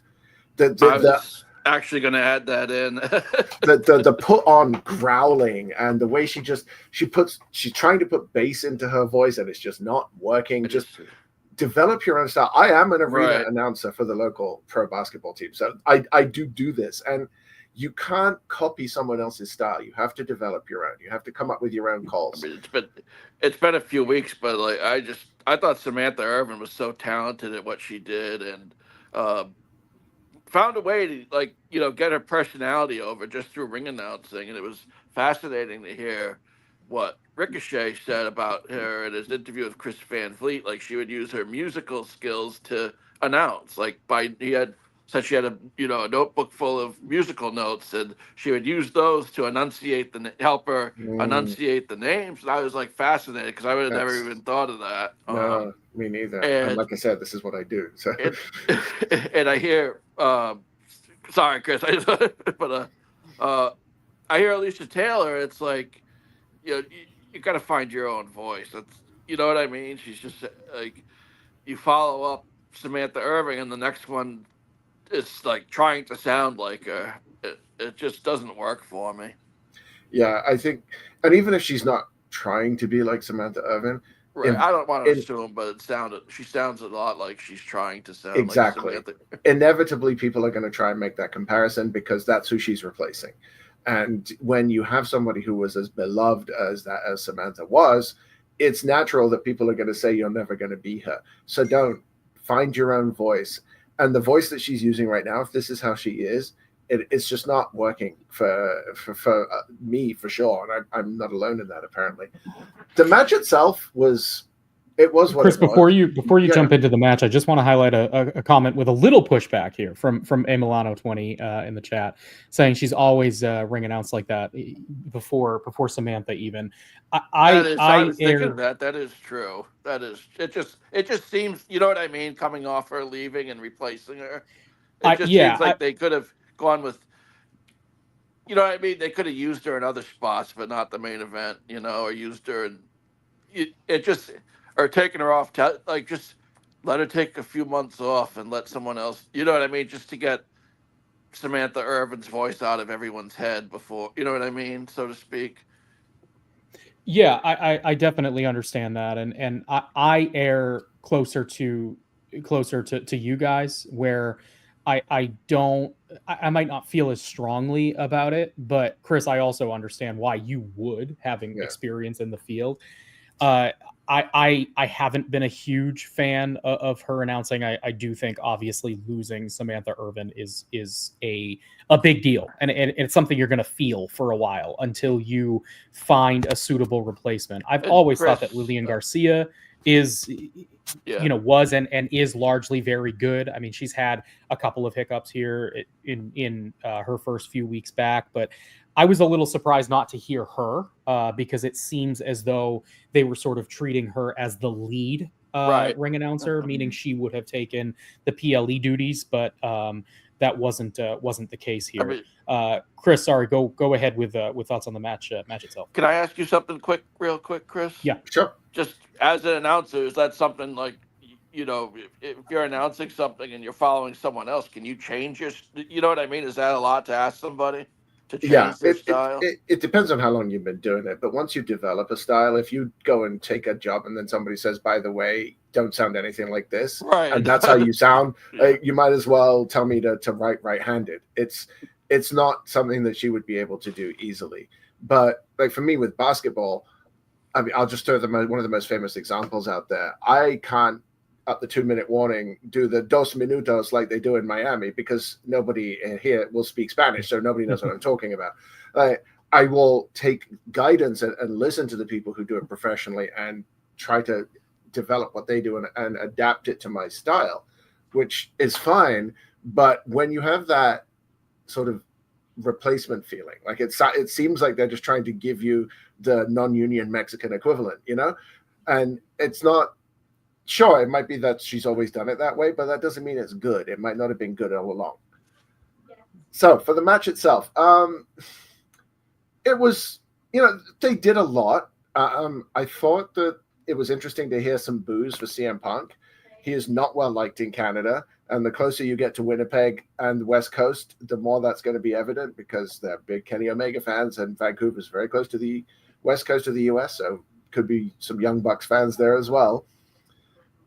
I thought, though, that everything kind of unfolded exactly as you would expect. And there was nothing that I didn't really see anything that made me think, okay, where does this lead? What is going to happen from here? Sure, there was the Punk Roman interaction that seemed to end in a sort of, okay, yeah, you saved me from certain death and a begrudging respect. That's what surprised me was how they went from Roman in charge, dictating Sammy, to spearing Punk, hit the spear on Punk inside the ring, and then Punk's coming out of nowhere and saving him from the tsunami. And it was kind of, I liked it, but it was kind of like, it was cool to see, two big stars working together. I liked that a lot. But how do you go from all that tension, to in the moment Punk's like, I could make it, like, he could have easily made it look like I just can't get, you know what I mean? I can't get there and save this guy. But he got there and he made the save, and then they're getting along. I don't know. That part of it just felt a little rushed to me. Like, I felt something more should have happened between them before they got on they just got on the same page, or maybe I'm nitpicking, I don't know. Yeah. I don't know. I think we spend a lot of time complaining that people are stupid in wrestling, and when there is a clear accidental strike on somebody, that that wasn't on purpose. Well, wrestling's conditioned us to believe that accidental strike's going to lead to more tension. You know what I mean? Yeah. So then, when they break that trope, it works. It CM Punk is supposed to be an intelligent wrestler. Yeah. That's a chaotic match with 10 people in 2 rings. Mistakes happen. He wanted to win the match. He can't win the match if Roman Reigns gets squashed through the table. And he wants the favor, but it felt like they were being such jerks to each other that, like, the littlest thing would unhinge them more than it did during the match. But maybe that's neither here nor there. I think what Chris is mentioning is the likely explanation, but I also just want to raise.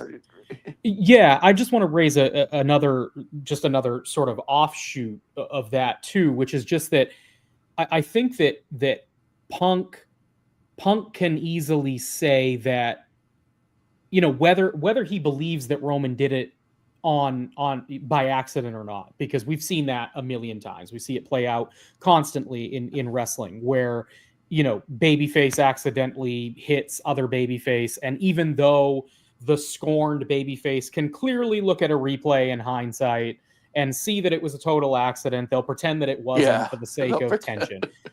But here, I think that whether Punk believes it was an accident or not, his love and appreciation for Paul Heyman and his word to Paul Heyman that he would help this team win this match superseded anything that he may have felt about Roman Reigns in that moment.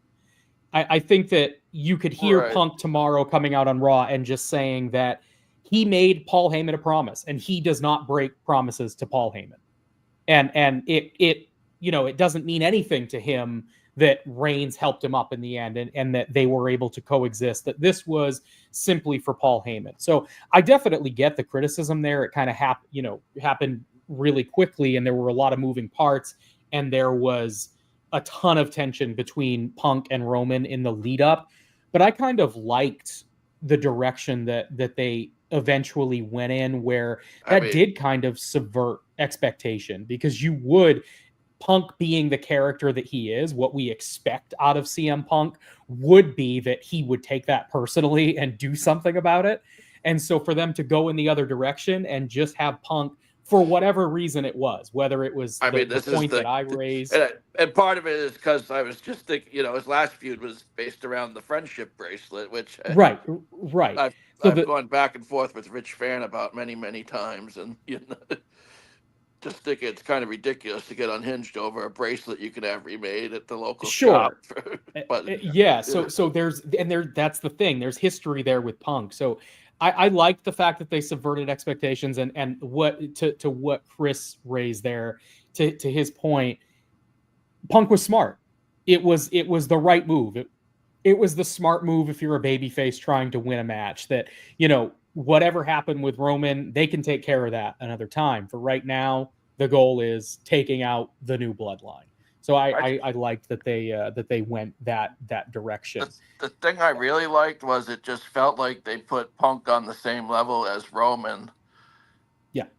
And I thought he didn't feel like, you know what I mean, coming back, and for a long time it just, at WWE, didn't feel like the star he was before. But I thought last night, the way they interacted together, and then especially, I was joking. I said, not since the Mega Powers have I felt the handshake. And, you know what I mean?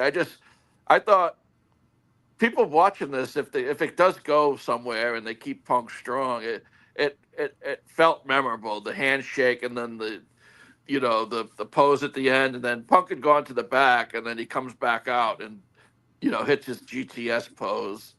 I thought it was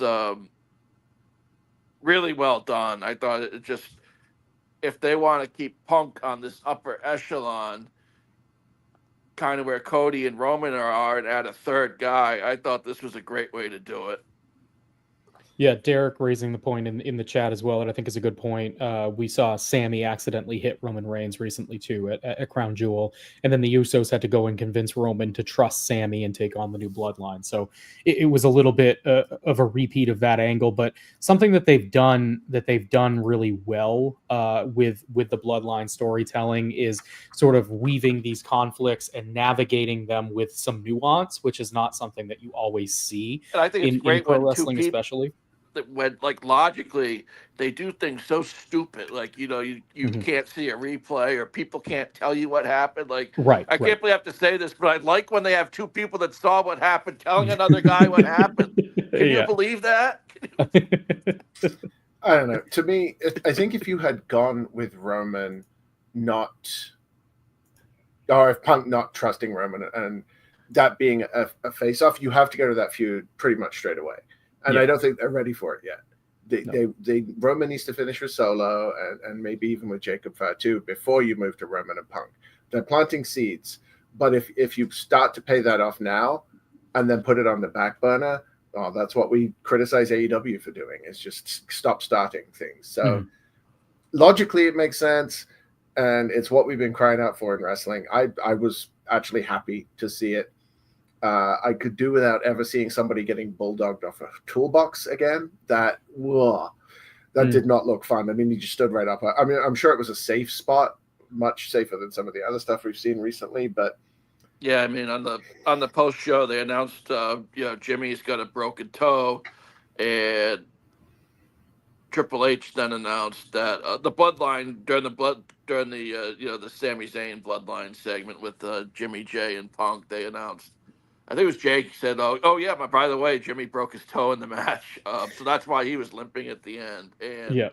they also mentioned Triple H did that, but he wasn't very specific. He just said Bronson is still getting looked at backstage after the tsunami, or after the match. But I'm assuming it happened during the.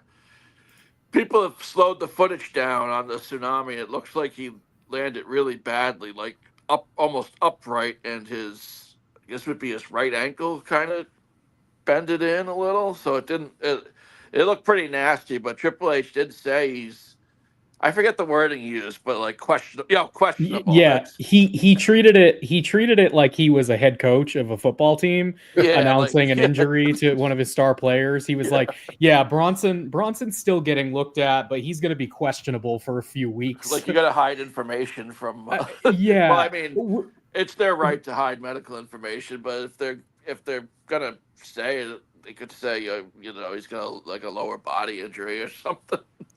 It's the perfect time to mention that too, because I highlighted this in the chat a little while ago. Derek mentioning that he liked the Monday Night Football style intros for the wrestlers, and I didn't want to skip over that. I thought they were really cool. They put these online prior to the match itself, and then they aired them prior to both the women's and men's WarGames matches last night. If you didn't see it, basically, if you ever watch Sunday Night Football on NBC, there's a chyron on the bottom of the screen that comes onto the screen at the beginning of whenever you have the team's first offensive or defensive series, and they'll run through the starters, and the starters just get to give a little blurb. It's their name, and it's supposed to be their alma mater, but oftentimes they'll shout out their high school, sometimes their preschool, sometimes it's something completely random. And so WWE did their own version of that with the WarGames match, with both WarGames matches, and they let the wrestlers kind of just do their thing. And some of them took it seriously, some of them did not. The several people in the chat noting that Tongaloa was like the only guy on the new Bloodline squad to actually mention a college, whereas everyone else was kind of getting their catchphrase in, or something like Jay, I think, said Yeet University or something along those lines. Chris, Sean, what did you guys make of those little things, and is it something that you would like to see them do in matches like this going forward? Go ahead, Chris. It does nothing for me. I am not a football fan. To me, this was a ripoff of the Key and Peele skits with all the funny names that they do for the football players, which is a ripoff of the yeah. I assume as much, but it didn't make sense to me. What is the link between football and WarGames? I understand it's Thanksgiving weekend and football is a big thing on people's minds, but it seemed forced to me. I think it was supposed to be just the team aspect. Sure, but if this is supposed to be this ultra violent, really serious match, it lowered the tone. It just didn't fit the tone of the match. Exactly. Yeah. I mean, it was harmless, but probably not the match I would have chosen. It was goofy, and it's like if anything, you don't want. I don't want to make an AEW comparison, so I'm going to shut up. But the tone of the match. AEW has these super dark main events, and this was WWE's. Not that it went as far as AEW. That nothing went that far, but you know what I mean. It was a darker tone. There's this blood feud, and it was just kind of like this. It just felt goofy to do it before. WarGames is serious, so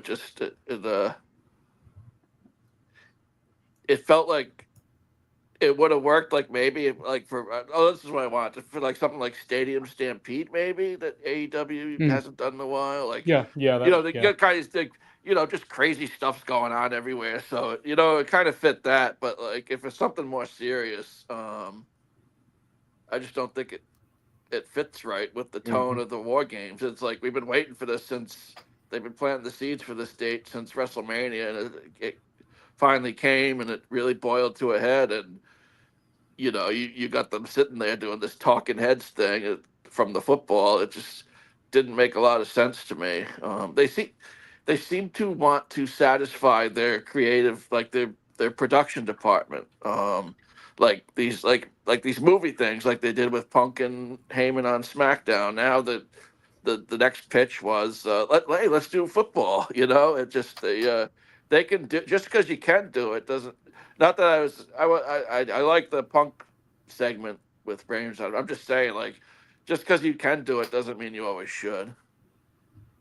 Yeah, I think that I like the fact that they didn't put it in the primary promo packages. So it was they were both originally posted online, and then I think they showed them before they went to the break for regular subscribers, and then the video package for Premium Plus subscribers. I think I would be a little bit more down on it if they had tried to shoehorn it into the actual more serious promo.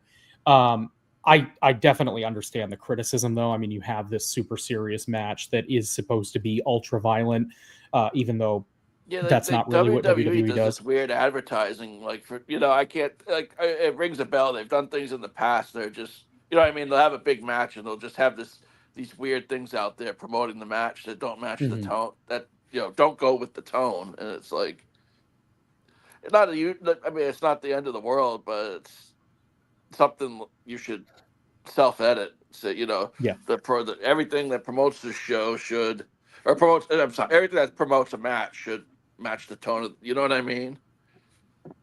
Match the tone of the match, and not just be something goofy.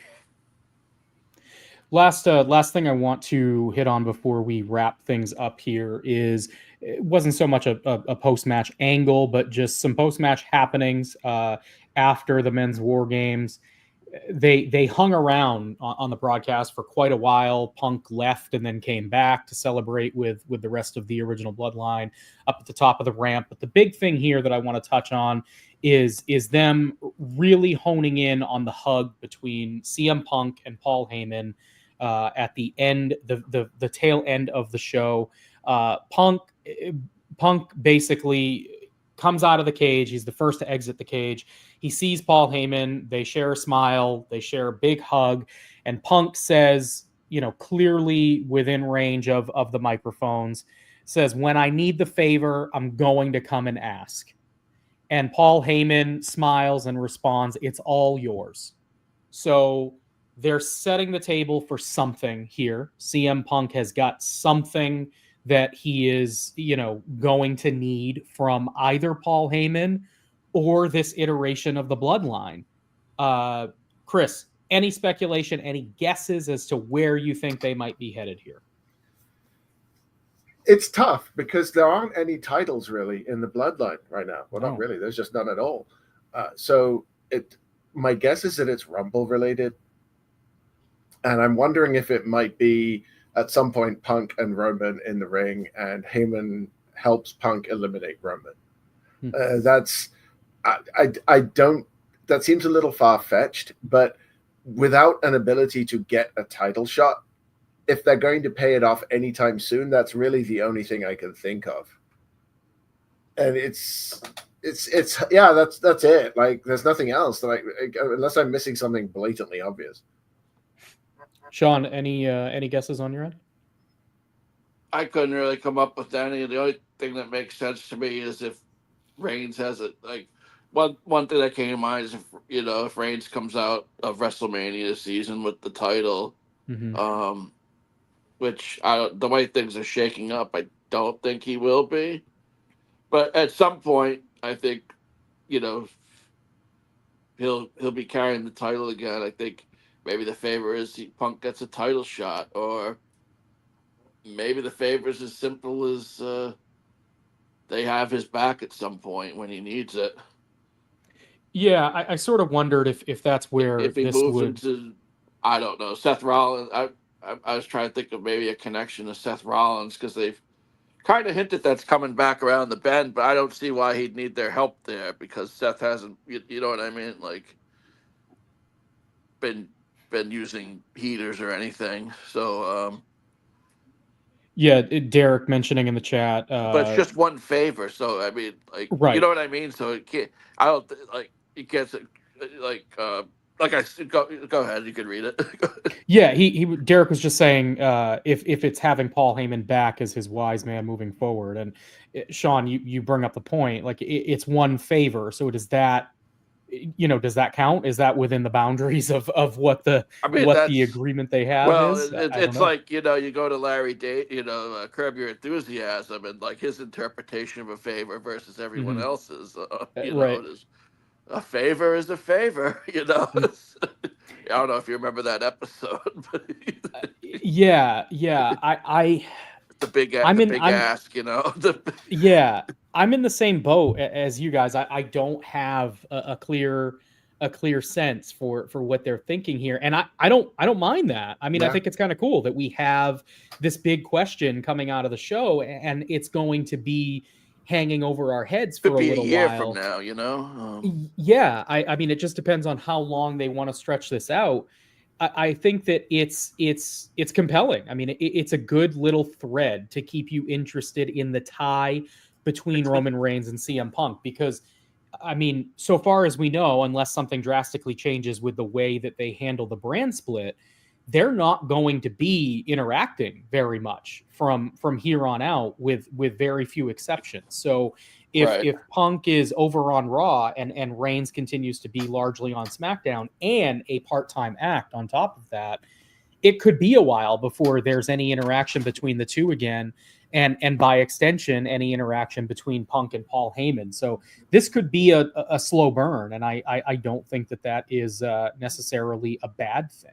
Yeah, it's something they can hit us with when we least expect it. Yeah. Yeah, I So was just go going to ahead, say, Brandon, I like not knowing where things are going. yeah, I've been for watching sure. wrestling for what, 40 years almost at this point. It's very hard to put a storyline out that I can't have some inkling of where it's going. Sometimes I'm wrong, but at least my ideas are logical. I aside from some help in the Royal Rumble, I don't know where this is going, and I'm looking forward to finding out. And the unknown isn't inherently bad too, and No. that's a good distinction, because sometimes you have these unknowns and it just feels like the company doesn't know what direction they're going in, and people aren't that interested anyway. And this is certainly not that. There is definite intrigue there, and it does feel like it could be a big plot point moving forward. And I think that's a net positive all around. Before I shut this thing down and give you guys a chance to plug yourselves and your presence on social media, and Sean, the work you do for the Torch, I do want to quickly throw up a graphic here to go VIP if you haven't already. And thanks so much in advance to all of our VIP members in the chat who participated in this show and helped drive the conversation, and specifically to Chris for jumping in and joining in on the conversation here and making this a bit of a roundtable. It was certainly appreciated, especially given that I started the show flying solo. So very, very thankful for VIP member Chris and all of our VIP members. You can become one by going to pwtorch.com/govip. Exclusive benefits, you can read them there on the screen, but for our audio listeners, you get ad-free podcasts, VIP only podcasts, 35 years of podcasts and newsletter archives. You get the weekly PDF newsletter, nearly 2,000 back issues since the late 1980s, and an ad-free version of pwtorch.com, which I was actually using throughout the course of this show to remember times and whatnot from my report, available on pwtorch.com from last night's Survivor Series. You also get my favorite part, which is a whole bunch of VIP exclusive podcasts, including The Fix with Todd Martin, the post-event roundtable podcast, which I know Sean is often a participant on. I have occasionally joined that crew as well. It is a ton of fun. You get the Way Keller Hotline, everything with Rich Fan as well. Former host of this show, Greg Parks Out Loud, where he reads his column for PW Torch out loud. It is exactly as it sounds, and it is a very cool show. So a great opportunity with the holiday season here. to go VIP, give it a shot, see if it's got something that you like, and I am quite certain that it will. With that being said, I want to give Chris you an opportunity to plug your social media if you would like, and again extend my thanks for jumping on here and joining us for a roundtable style discussion. Yeah, for sure. So you can find me on Blue Sky at Lens Delicious with all the .B Sky stuff at the end. You can see me on PWTorch. I will do the New Japan stuff most of the time. Sometimes on the AEW post shows with Wade. And Sean often has me on his show, so you can hear me on there. And when Kelly is feeling up to it, we'll be back with the 7-Star podcast, presuming there's something worth talking about in New Japan before Wrestle Kingdom. So, yeah, I'm very hard to miss these days, it seems. Awesome. Well, again, thank you so much for jumping on here. I was going to kind of give you the floor earlier to kind of do an overarching discussion because I wasn't sure how this was going to shake out, if I was going to be solo or whatnot. But the discussion was so fun, and I thought that the everything took off so nicely that I'd just keep you around for the rest of the show. So thanks so much for jumping on and for taking the time. Yeah, anytime. And that just leaves you, Sean. Go ahead, let people know, of course, where they can find you on the Torch and on social media. I've migrated over to Blue Sky at Sean Radican. Try to think of what's all the extras. At SeanRadican.bsky.social. Still on Twitter at SR_Torch too. I check Twitter, but I like Blue Sky more now. Just a nicer outlay there than the cesspool that's become of Twitter/X.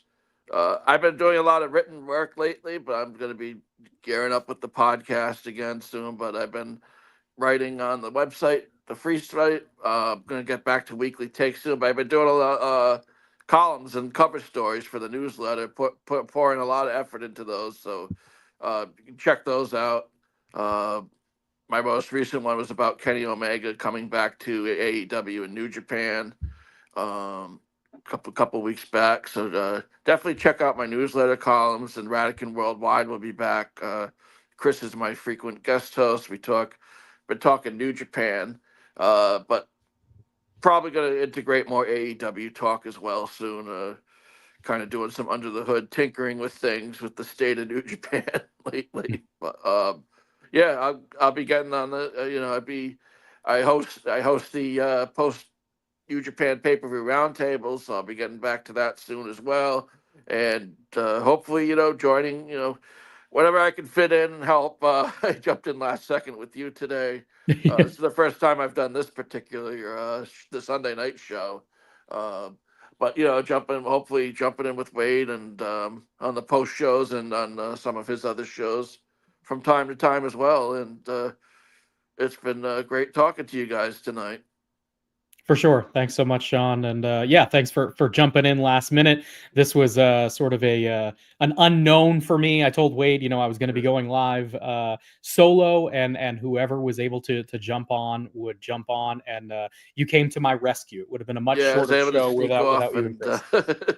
Sneak off, and I was only going to stay about 45 minutes, but I just the conversation flew, and I didn't even. I better get off soon. All right. Well, I will go ahead and let you get off then. Again, thanks so much, Sean. Take care. You too. So that is going to do it for me for Wrestling Night in America. You can find my work on PWTorch for both the WWE PLEs. I do alternate perspective coverage alongside Wade Keller's written report. You can find that both on the free site and on the VIP side of things. I also host these special edition Wrestling Night in America shows. We are not, of course, as you probably have figured out by now, doing the shows weekly at this time, but we are trying to get them in every time there is an AEW pay-per-view or a WWE PLE. So long as my schedule allows, I will do them either the night of the show, if we can make that work, or in their regular time slot here on Sunday night. So you can find me on those shows as well. And then, like Sean, I am also an occasional co-host for the Wade Keller Pro Wrestling post shows. Once again, thanks so much to all of our VIP members who were really active in the chat and sharing a bunch of opinions and analysis and comments. It was great to talk through all of those.